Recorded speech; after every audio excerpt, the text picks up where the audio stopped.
தின்னஹள்ளி கிராமத்தில் மகா சக்தி பூலா மாரியம்மன் கோவில் திருவிழாவை ஒட்டி பக்தர்கள் அலகு குத்தி சுவாமிக்கு நேர்த்திக்கடன் செலுத்தினர். தருமபுரி மாவட்டம் நல்லம்பள்ளி அருகே தின்னஹள்ளி ஊராட்சிக்குட்பட்ட தின்னஹள்ளி கிராமத்தில் அருள்மிகு பழையூர் மகா சக்தி மாரியம்மன் பூலா மாரியம்மன் கோவில். இக்கோவில் திருவிழா 3 ஆண்டுகளுக்கு ஒருமுறை நடைபெறுவது வழக்கம். அதன்படி நடப்பாண்டிற்கான திருவிழா கடந்த ஜூலை 28ஆம் தேதி விழா கொடியேற்றி பழையூர் மாரியம்மனுக்கு பாலாபிஷேகத்துடன் விழா துவங்கியது. தொடர்ந்து ஜூலை 29ஆம் தேதி அம்மனுக்கு கூழ் ஊற்றும் நிகழ்ச்சி மற்றும் கங்கை பூஜையும் முனியப்பன் சுவாமி செய்தல் நிகழ்ச்சியும் நடந்தது.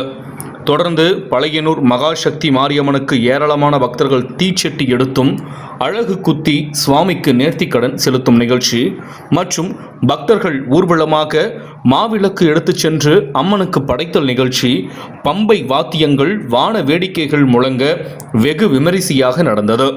அன்று இரவு அம்மன் திருவிதி உலா நடந்தது. ஜூலை 31ஆம் தேதி பழையூர் மகா சக்தி மாரியம்மன் பூலா மாரியம்மனுக்கு மாவிளக்கு படைத்தல் நிகழ்ச்சி நடக்கவிருக்கிறது. ஆகஸ்ட் 1ஆம் தேதி மஞ்சள் நீராடுதலுடன் கோயில் விழா நிகழ்ச்சி நிறைவு பெறுகிறது.